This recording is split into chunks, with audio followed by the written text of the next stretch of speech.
Challenge in the inner world of values, even more than in the outer. It was a period of clash and confusion, when the fate of the nation hung in the balance. Would India perish? Among the many figures that rose to meet that challenge and set the balance right, none was more vehement, none more of Vivekananda, the greatest of the spirit with the widest wings. A grateful nation gave its full and frank verdict of veneration for the saint and the savior. So also the rest. For though India was the apparent theme of all or most of his labor, Vivekananda's vision easily overflew all narrow national and sectarian boundaries. A truly universal man, his vision applies equally well to the human situation. And if the crisis of civilization through which we are passing has to end, this may be the only way out, the way of the spirit and the way of harmony. It is only natural to wish to know something of this noble and remarkable career, profound and paradoxical, modern and ageless, of a rishi and a revolutionary. One soul's ambition lifted up the race. He drew energies that transmute an age. He made great dreams a mold for coming things, and cast his deeds like bronze to front the years. This is Pamban, South India, where Swami Vivekananda set foot on the Indian soil after his triumphant tour of the West.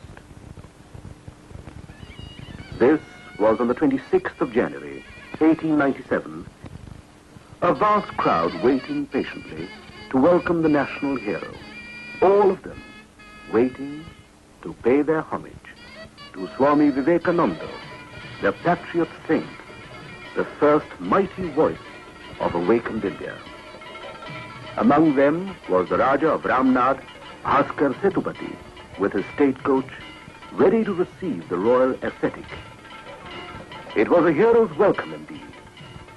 It was indeed a memorable occasion. The Raja himself in the throng. Here he comes, defender of the faith, darling child of India, India awakened.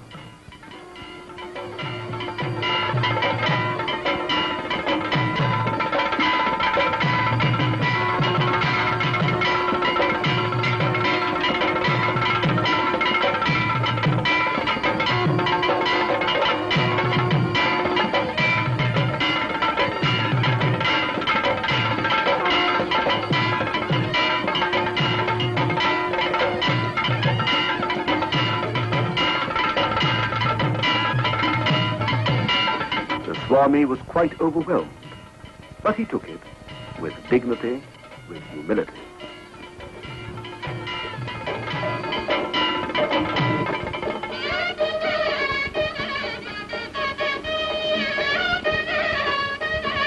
At night, there was a torchlight procession, and then fireworks.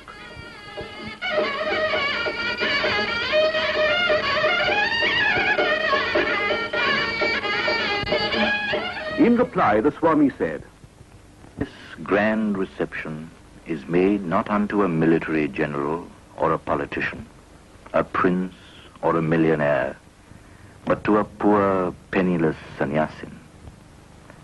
This shows the spirituality of India. This shows wherein lies the vitality of our nation."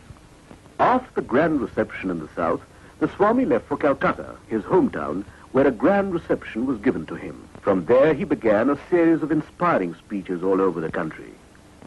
My India, arise. The longest night seems to be passing away. Awake from this hypnotism of weakness. Stand up and assert yourself. Proclaim the God within you. Religion alone is the life of this country. When that goes, India will die. In spite of politics, in spite of social reforms, in spite of everything. Each soul is potentially divine. The goal is to manifest the divinity within all of us.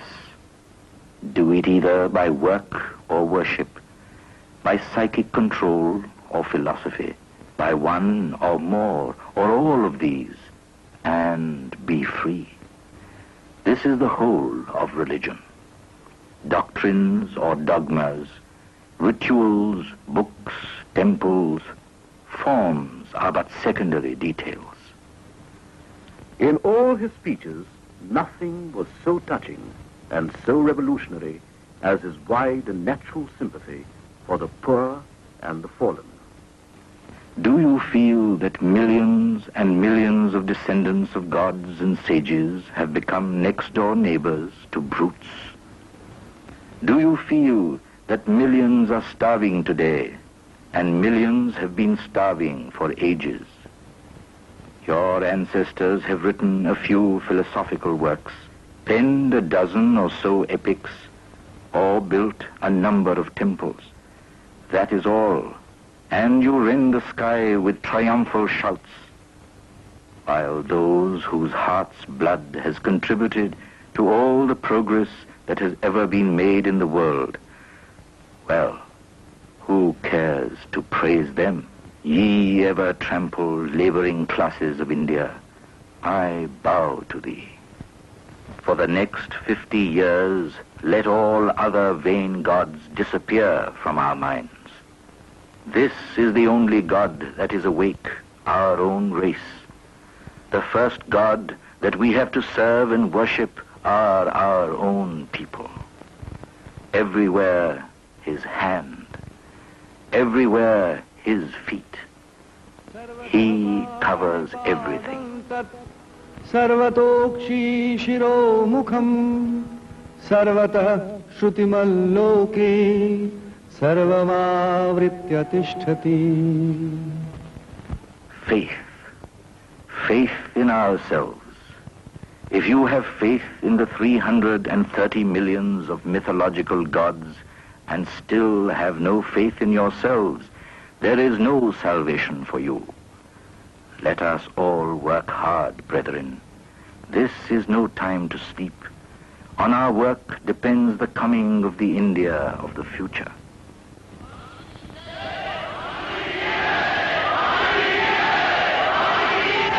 Where and how did this remarkable life begin? One is naturally curious to know, and this is a good time to remember. It was here in the city of Calcutta that Swami Vivekananda or Narendranath was born on the 12th of January, 1863. Not far from the holy river Ganga, in this house and its neighborhood, the boy Naren used to play as a child like other children. His father, Sri Vishwanath Datta, was an attorney of the Calcutta High Court, well versed in Persian and English literature, but typical of his time. His father was indifferent to the Indian cultural heritage, but his mother, Srimati Bhuvaneshwari Devi, belonged to the old Hindu tradition. Religious by temperament, she would often read to the boy tales from the Ramayana and the Mahabharata. This was the seed of spiritual life sown early in Naren's mind. His boyish imagination was fired by these tales of heroic idealism. Ramchandra going to the forest in exile, renouncing his kingdom to keep up the promise of his father. Jatayu, the eagle king's self-sacrifice to risk